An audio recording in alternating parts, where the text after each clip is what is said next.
हे guys, welcome back. Continue करेंगे। आज बात करने वाले एक ऐसी कंपनी की जो एक इनएडवर्टेंट बेनिफिशियरी है जो करंट एआई बूम चल रहा है across globe, and this is probably one way, indirect way to play that theme. तो हम बात करने वाले इलेक्ट्रॉनिक स्पेस से recently listed company namely G electronics.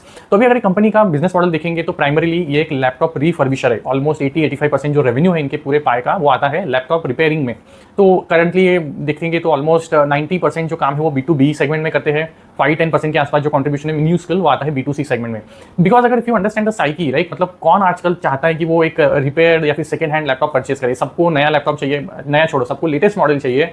And जो करंट वेव है कि एआई एनेबल्ड लैपटॉप्स आ रहे हैं, तो definitely demand is more for those newer kind of laptops. तो जी इलेक्ट्रॉनिक्स क्या करता है, ये कॉर्पोरेट्स के साथ काम करता है। बिकॉज कॉर्पोरेट्स स्पेसिफिकली हमारे यहाँ पे जैसा बड़ा आईटी इंडस्ट्री है, तो आईटी इंडस्ट्री में बहुत सारे एम्प्लॉइज हैं, सबको कंपनी अपनी तरफ से लैपटॉप्स वगैरह देती है। तो इन जो ऑफिस लैपटॉप्स होते हैं उनके रिफर्बिशमेंट का काम करती है जी इलेक्ट्रॉनिक्स। ये already before even coming with N IPO last year, ये ऑलरेडी इंडिया का सबसे बड़ा लैपटॉप रिफर्बिशर है।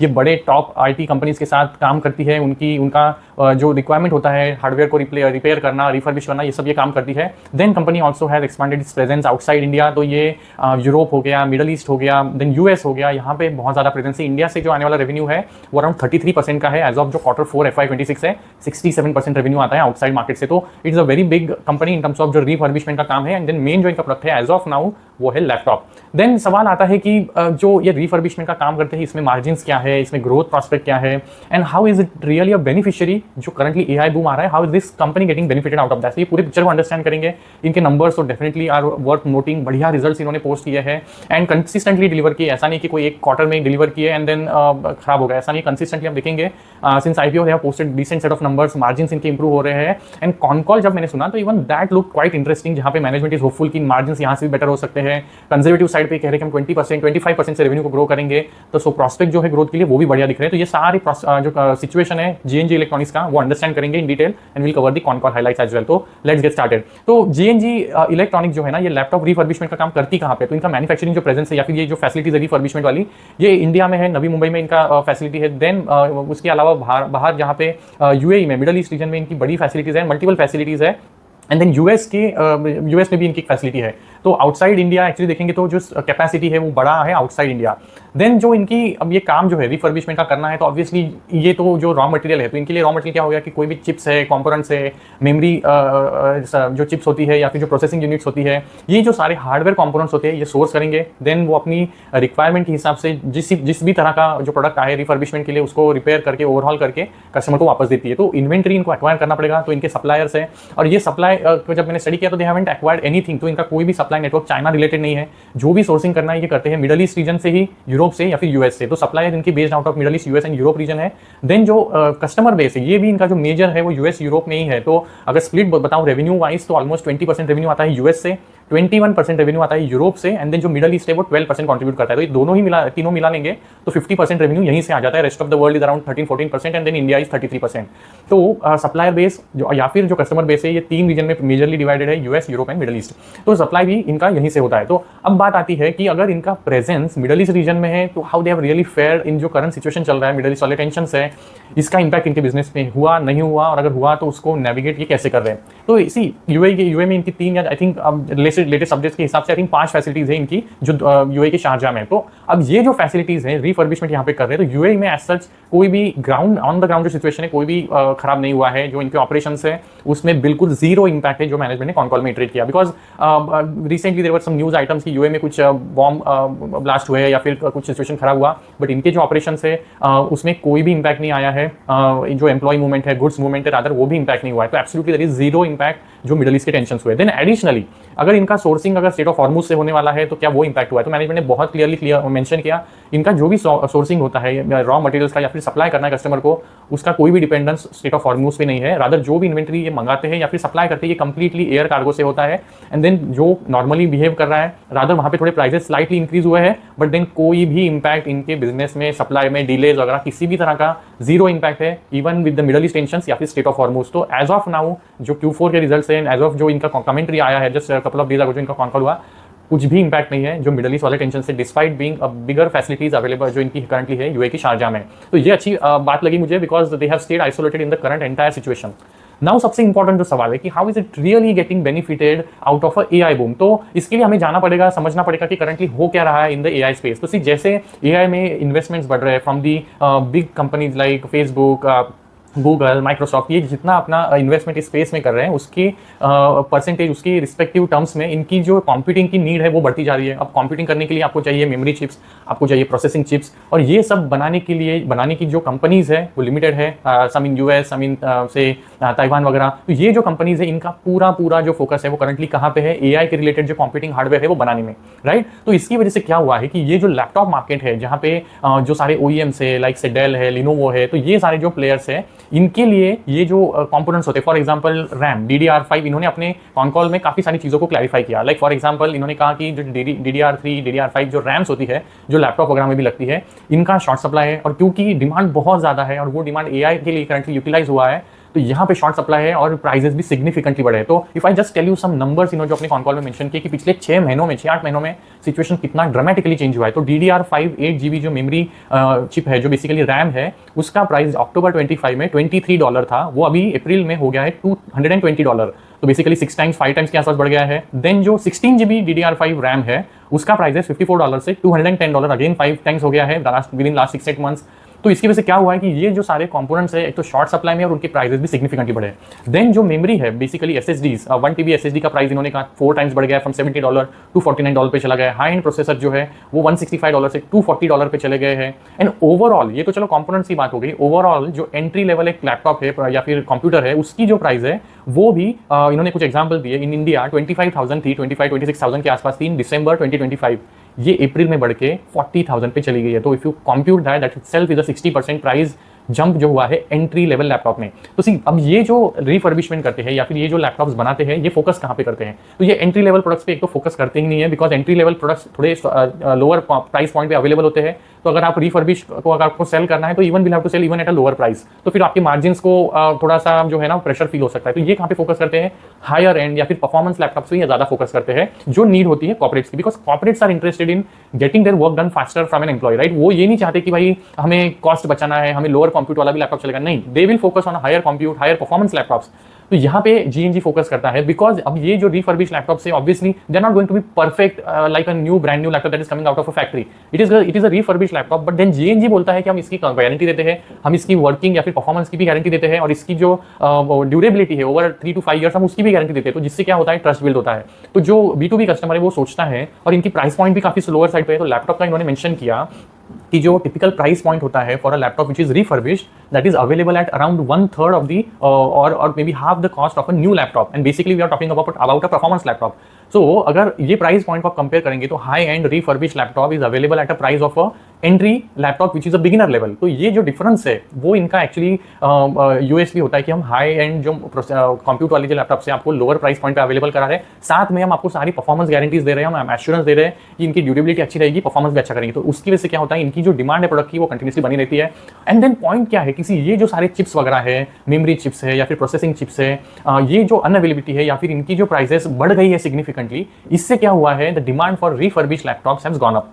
तो लोग क्या सोच रहे हैं, जब स्पेसिफिकली जो B2B एंटिटीज है वो क्या सोचेंगे कि भाई इतने हाई प्राइस पॉइंट पे नया लैपटॉप अगर हाई परफॉर्मेंस वाला लेने जाएंगे तो that is going to screw our budgets. तो उनको कंसर्न ये भी है कि हमें कॉस्ट भी कम रखना है, और अगर GNG वो एश्योरेंस दे रहा है कि this laptops are going to work and we are ready to again repair it gets faulty in that duration, तो GNG is going to take care of all that. तो वो हेडेक कम हो जाता है B2Bs के लिए, and at the end B2Bs are more concern about performance rather than aesthetics of that. Obviously ऐसा नहीं है कि एस्थेटिक पे फोकस नहीं करते, aesthetic also is a very big element, but then first focus is on the performance. तो ये aspect की वजह से, AI की बूम की वजह से जो सिचुएशन क्रिएट हुआ है उसकी वजह से जो GNG का बिजनेस है उसको पॉजिटिव फ्लिप मिला है। तो लॉजिकली GNG कोई AI प्ले में डायरेक्टली पार्टिसिपेट नहीं कर रहा है, ये कोई ना चिप्स बना रहा है, ना GPUs बना रहा है, ना कोई मेमोरी चिप्स बना रहा है, इस तरह का किसी भी काम में GNG इन्वॉल्व नहीं है, ये तो लैपटॉप रिफर्बिशमेंट करता है। बट देन क्योंकि यहाँ पे इतना ज्यादा डिमांड क्रिएट हो गया है कि other market is starved of things that it needs, तो ये जो ब्लैंक स्पेस क्रिएट हुआ है उसको GNG सप्लाई कर रहा है, एंड दैट्स व्हाई इनके प्रोडक्ट्स के लिए जो डिमांड है, इनकी सर्विस के लिए जो डिमांड है वो एग्रेसिवली बढ़ी है, and that's prime factor that is driving growth for them inadvertently जो GNG के लिए करंटली आ रही है। अब सवाल आता है कि ये सस्टेनेबल कितना है। सी करंट जो सिचुएशन है प्रोबेबली इज बिकॉज ऑफ जो एआई बबल है, एआई की में कंटिन्यूसली पैसा डाला जा रहा है, people are putting lot of money into investment, building data centres, investment capability investment किया जा रहा है कैपेबिलिटी बिल्ड करने के लिए। But how long is this really going to sustain is the most important question जिसका मैं आंसर ढूंढ रहा था। बिकॉज अगर ये ग्रोथ अभी दिखा रहे हैं और कल जाके अगर ऐसा होता है कि ये जो सारे चिप्स की प्राइसेस है वो थोड़ा नीचे आ जाते हैं, ये थोड़े अफोर्डेबल हो जाते हैं, इनकी अवेलेबिलिटी बहुत ही मीनिंगफुली बढ़ जाती है, तो क्या होगा, राइट? तब जाके तो probably people will switch back to buying newer laptops.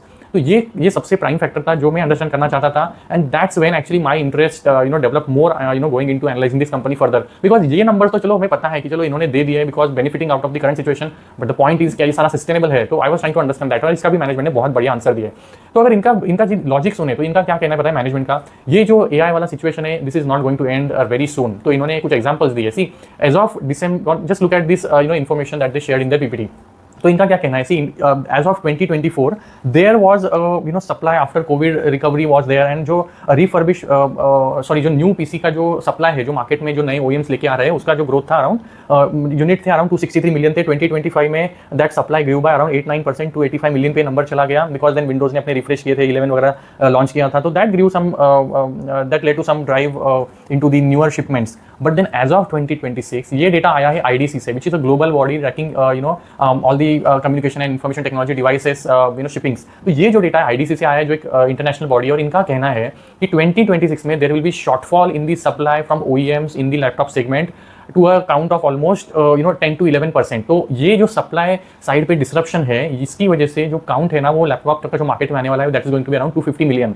And additionally, 2026 was expected to have a growth demand, right?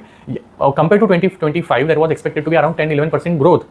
So growth 10-11% versus there is a shortfall of 10-11%. If you add up, there is a total gap of 20%. तो ये अगर number compute करेंगे तो there is a shortfall of almost 50 to 60 million newer laptops in the market. तो ये जो 5 to 6 crore नए laptop जो शॉर्टफॉल होने वाला मार्केट में, ये नॉर्मलाइज होने में 2-4 साल लग जाएंगे। इनका तो कहना है कि इवन जो चिप शॉर्टेज है, जो रैम शॉर्टेज है या फिर जो मेमोरी शॉर्टेज है, प्रोसेसिंग यूनिट शॉर्टेज है, ये तो कैलेंडर ईयर 28 तक तो बिल्कुल रिजॉल्व होते हुए नहीं दिख रहा है, बिकॉज ये जो सारे ओईएम से जो चिप्स बना रहे हैं इनकी कैपेसिटीज ऑलरेडी बुक्ड है for next 1.5 year 2 years for AI demand that they have to meet. तो अगर उनकी कैपेसिटी ऑलरेडी बुक्ड है तो यहाँ पे तो सप्लाई नेविगेट होने ही नहीं वाला। तो ऑलमोस्ट नेक्स्ट 1.5-2 साल तो ये सिचुएशन कहीं नहीं जा रहा। उसके बाद अगर थोड़ा अगर नॉर्मलाइज होता है तो कंप्लीट नॉर्मलाइज होने में 4-5 साल तो लग सकते हैं। तो ये सिचुएशन जो करंटली बेनिफिट मिल रहा है जीएनजी को, ये कहीं नहीं जा रहा at least for next 4 to 5 year as of जो मैनेजमेंट का कमेंट्री था, because there is a dearth and जो रिफर्बिश लैपटॉप से उनका डिमांड बना रहेगा। अब ये जो रिफर्बिश मार्केट का जो ग्रोथ है इसका भी इन्होंने कुछ नंबर शेयर किया। That refurbish market in global from FY23 to FY25 has grown at 10-11% consistently every year. तो जो जीएनजी का जस्ट पार्डन मी, तो जब रिफर्बिश मार्केट 10-11% से ग्रो कर रहा है तो जीएनजी का जो ग्रोथ है that has stayed in the range of 40-45%। Again इन्होंने अपने ये नंबर को शेयर किया है आईपीओ के टाइम पे। तो ये अगर जीएनजी है जो इंडस्ट्री के ग्रोथ से ऑलमोस्ट 4 times गेन कर रहा है, तो बेसिकली आइदर अनऑर्गेनाइज मार्केट से ये ऑर्गेनाइज में कन्वर्ट हो रहा है या फिर अपने पीयर से मार्केट शेयर गेन कर रहा है। तो ये ग्लोबल नंबर से, and that's why GNG stands to gain even after from here. अब इसने क्या किया है ना, ग्लोबल मार्केट की जो सप्लाई चेन है वहाँ पे फोकस करना स्टार्ट किया है। तो इनका लॉजिक ये है कि करंटली जो भी नेटवर्क है डिस्ट्रीब्यूटर्स का, अगर उनके साथ हम टाई अप कर ले, जो नए लैपटॉप्स प्रोवाइड कर रहे हैं into different geographies originating from OEMs, तो अगर वहाँ पे हम उनके साथ टाई अप कर ले तो ये रिफर्बिश जो लैपटॉप्स हैं उनको भी सेल कर लेंगे। तो इनका फोकस करंटली वहीं पे है, tying up with the distributors and suppliers in the different geographies, और ये इनका focus area as of now. तो there is still lot of headroom for them to grow and there is absolutely no questions at all about how GNG can grow अगर कुछ situation खराब होता है तो। बट ऐसा करंटली कुछ भी नहीं है।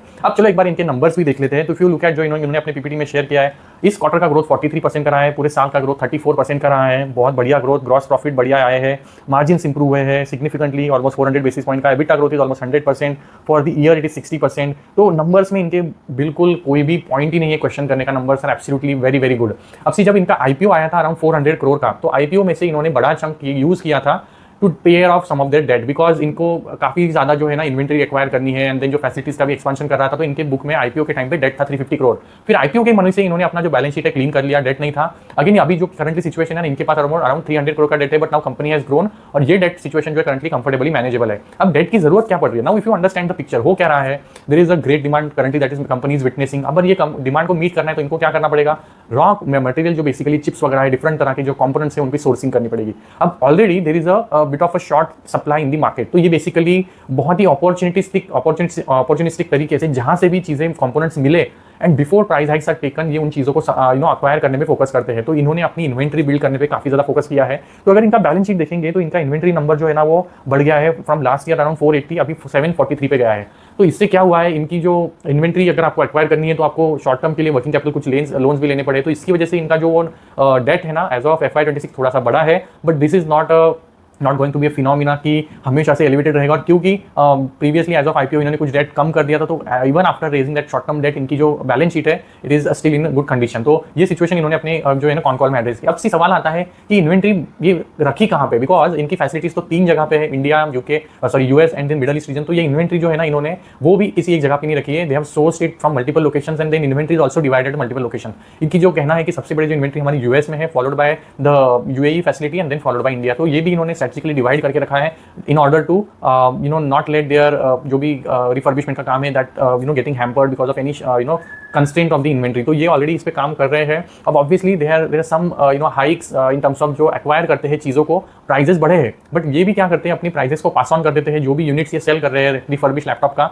ये उन प्राइजेस को पास ऑन कर देते हैं। तो अभी बात करते हैं थोड़ा यूनिट इकोनॉमिक्स की। तो सी अब इनका कहना है FY25 में हमने कितने यूनिट्स बेचे थे, FY26 में कितने बेचे। तो ये ऑलरेडी जो इस बार का नंबर है, इन्होंने ऑलमोस्ट 7,27,000 28,000 कुछ नए रिफर्बिश लैपटॉप से उनको बेचा है। तो ये जो ग्रोथ है वॉल्यूम टर्म्स में कितना है 23% का। रेवेन्यू ग्रोथ कितना है इस साल का जो रेवेन्यू ग्रोथ आया है वो आया है इस साल का 34% और जो क्वार्टर का है 43%। तो इसमें से बड़ा चंक आया है वॉल्यूम ग्रोथ से 23%, but what is the remainder 10-12% that is the value growth. तो इनका एवरेज जो लैपटॉप का जो सेलिंग प्राइस है वो बड़ा है। Last year it was around 26,000, this year it has already cross 27,000। तो एक आध हजार का अगर प्राइसेस बढ़ता है तो that is a price hike that they are also passing on some of their to customers. And यहाँ पे सवाल ही नहीं कि customer can negate to that, because newer product की प्राइसेस तो already are very significantly higher.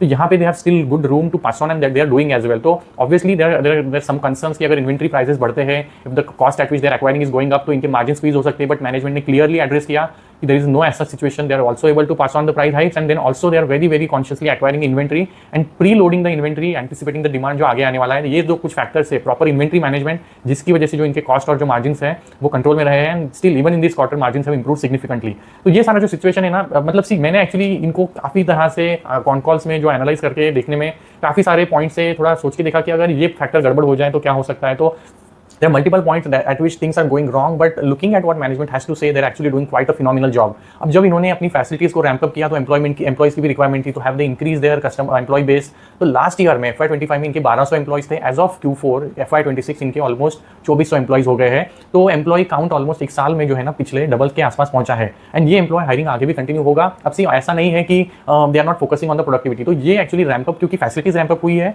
तो ये इन्होंने एम्प्लॉइज हायर किए, but they are also very confidently tell कि इससे आगे जो एम्प्लॉय का जो काउंट है ना वो बढ़ेगा कहाँ पे, मार्केटिंग में और ऑन द ग्राउंड जो सेल्स टीम है वहाँ पे।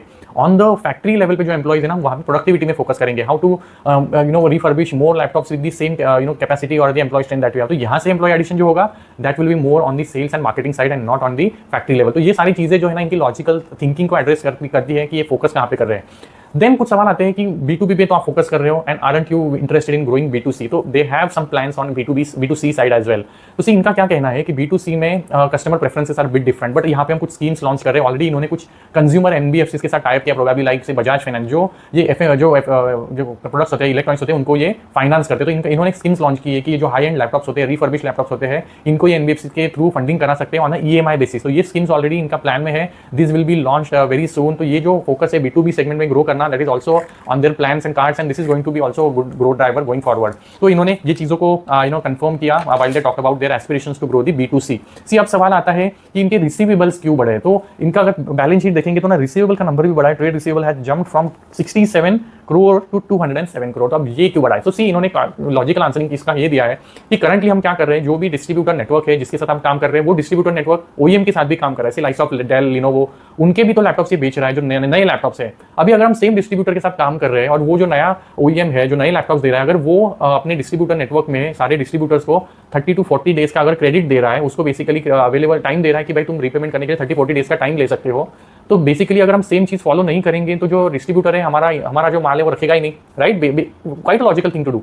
तो अगर आपको मार्केट में सस्टेन करना है तो आपको क्रेडिट देना ही पड़ेगा जो आपके डिस्ट्रीब्यूटर्स है, सप्लायर्स है उनको। एंड उसकी वजह से ये क्योंकि एक्सपांड भी किया डिस्ट्रीब्यूटर नेटवर्क को, और उनको अभी 30-40 डेज का very similar to what OEMs doing, supplier को क्रेडिट देना स्टार्ट किया है, जिसकी वजह से ये रिसीवेबल नंबर हायर साइड पे दिख रहा है। But they are working to optimize it further. तो ये इन्होंने रैशनल दिया है एंड मुझे एज सच उसमें कुछ बड़ा वरी नहीं लगा। बोथ इन्वेंट्री हो या फिर रिसीवेबल डेज हो, these are part and parcel when company is trying to grow aggressively. अगर ये सारी चीजें नहीं करोगे तो you are going to lack in terms of जो आप रेवेन्यू ग्रोथ दिखा रहे हो। तो these are good things that management are doing, though currently they could look a bit negative, but at the end these are going to help you in growth. आगे चलते हुए probably you can optimize it and try to bring it at optimal levels, but then at the current level while you are growing, expanding your business, you'll have to do probably such kind of things. तो अब सवाल आता है कि while all these things have happened, what is the guidance for FY27? तो इस साल तो इन्होंने बढ़िया नंबर्स दिखाए हैं और इनका कहना है कि this momentum is going to continue for FY27. they have given a very conservative guidance of 25% in terms of जो revenue growth आएगा। अब margins इनके इस जो साल है ना, इसमें EBITDA लेवल पे 9.8 मतलब ऑलमोस्ट 10% को टच कर रहे हैं। बट इनका कहना है कि next year are margins are going to cross almost 10.6 to 11%। तो basically almost you can anticipate 1% या 100 बेसिस पॉइंट का improvement at EBITDA level. PAT level पे इनका गाइडेंस है कि 0.5 परसेंटेज पॉइंट का जो इंप्रूवमेंट है वो पैट लेवल में भी आ सकता है। तो बेसिकली इनके जो मार्जिन्स हैं are going to improve in the FY27 while they are projecting 25% kind of revenue growth। तो even that is not a bad picture to understand, because currently अगर देखेंगे जो 40 के आसपास इसका पी है और ये ग्रोथ को आप फैक्टर इन करते हो 25% revenue growth and margin at around EBITDA level 11% and PAT growth, PAT margins also going to improve. तो ये जो इनका फॉरवर्ड भी निकल के आता है 1 ईयर फॉरवर्ड, ये 30 to 35 के बीच में आ रहा है। तो 25 plus kind of engine available at around 35 P is definitely not a bad deal and that's why it's worth keeping on your watch list. तो चलो ये सब बात हो गई कि इनकी जो ग्रोथ है वो कैसी आएगी। ना वो क्वेश्चन आता है कि कैपेसिटी है क्या ये ग्रोथ करते वक्त, how are your capacity and capacity utilization numbers. तो मैंने क्या आपको बोला, FY26 में इन्होंने कितने लैपटॉप्स को रिफर्बिश किया, 7,27,000। अब इनकी जो क्यूमुलेटिव कैपेसिटी है रिफर्बिशमेंट करने की across all the geographies and all the facilities, ये है ऑलमोस्ट 1,50,000 पर मंथ की। आप मल्टीप्लाई कर लेंगे for a year, that capacity is around 18 lakh units per year. तो 18 लाख कैपेसिटी बना कितना रहा है, 7,27,000। तो आधे से कम पे करंटली यूटिलाइजेशन है, 40-50% के पास यूटिलाइजेशन है। तो as they scale the operation there is also going to be some operating leverage that going to kick in, because same resources पे, सेम एम्प्लॉई बेस पे आप ज्यादा यूनिट बनाएंगे तो यूटिलाइजेशन बढ़ेगा। तो यूटिलाइजेशन भी बढ़ना is a factor that is going to drive the margin, but इन्होंने इन सारे फैक्टर्स को अभी तक कंसिडर नहीं किया, बहुत कंजर्वेटिव साइड पे गाइडेंस देके करंटली चल रहे हैं। तो ये कैपेसिटी इतनी बड़ी है कि इनको आने वाले FY27 में कुछ कैपेक्स करने की जरूरत नहीं है। All the focus is going to streamline and improve the operations at the existing facilities. तो कैपेक्स का भी बड़ा कोई रिक्वायरमेंट नहीं है। तो जो पॉइंट है कि इनका डेट वर्किंग कैपिटल की वजह से बढ़ा है, जो टेम्पररी शॉर्ट टर्म है, that is not going to even get worse because capex करना पड़े। That was very good factor, because growth लाते वक्त अगर आप मेंटेन कर रहे हो अपने फाइनेंसेस को अच्छे से, तो these are going to be turning out to be good year FY27। अब बात करते हैं कि कुछ रिस्क भी है बिजनेस में। Obviously there are some risk like sourcing raw material की, जो की कंपोनेंट्स है अगर उनकी टाइमली या फिर सफिशिएंट क्वांटिटी में नहीं होती है तो there is going to be challenge, because इनका आउटपुट जो है वो इंपैक्ट हो जाएगा, कितना कर सकते हैं वो इंपैक्ट हो जाएगा। Then there is a dependence on the laptop. 81-82% जो रेवेन्यू लैपटॉप से आता है, रिमाइंडर है उसमें मोबाइल्स है, लैपटॉप्स है, टैबलेट्स है, everything included is around 18%, 17-18%।